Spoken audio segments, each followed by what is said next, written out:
Шановні українці, українки, щойно була доповідь міністра внутрішніх справ України Ігоря Клименка по розслідуванню всіх обставин нападу в Києві на людей та бездіяльності тих двох патрульних, які були на місці злочину, але не зупинили вбивцю, самі втекли.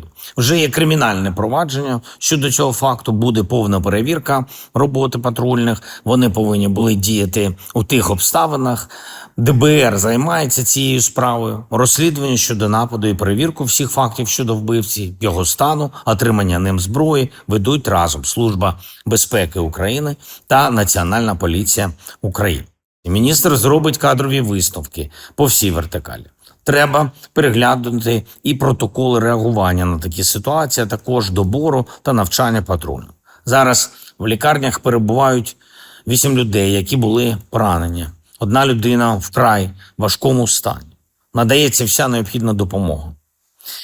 Сьогодні я говорив з президентом Фінляндії. Алекс висловив свої співчуття.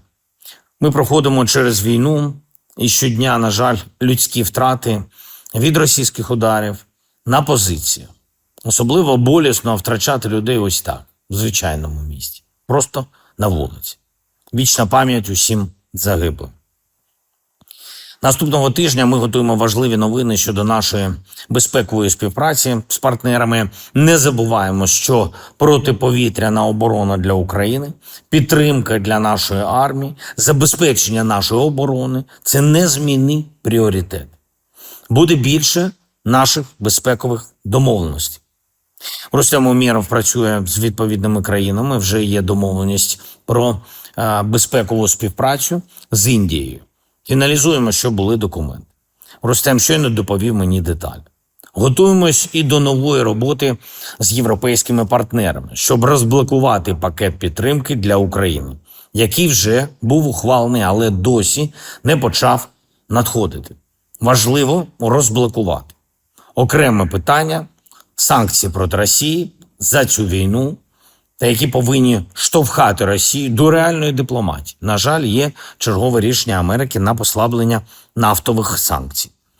Жодної реальної користі від цього для дипломатії не буде. Кожен долар від нафти тільки налаштовує Росію воювати далі. Але навіть цими грошима вони все одно не вирішать проблем. Наші далекобійні санкції продовжують працювати. Я вдячний усім нашим воїнам за влучність. Тільки за цей березень російські нафтові втрати від нашої далекобійності оцінюються щонайменше у 2 мільярди 300 мільйонів доларів. Це один місяць.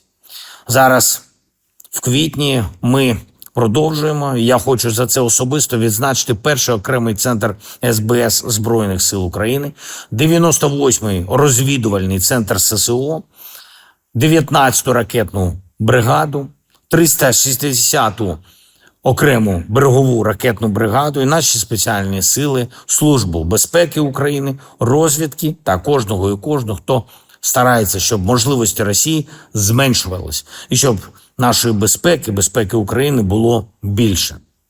Говорили з головнокомандувачем Олександром Сирським. Будемо продовжувати наші далекобійні санкції проти Росії за цю війну. Дякую усім, хто дбає про Україну, хто дбає про українців. Дякую усім, хто нам допомагає. Слава Україні!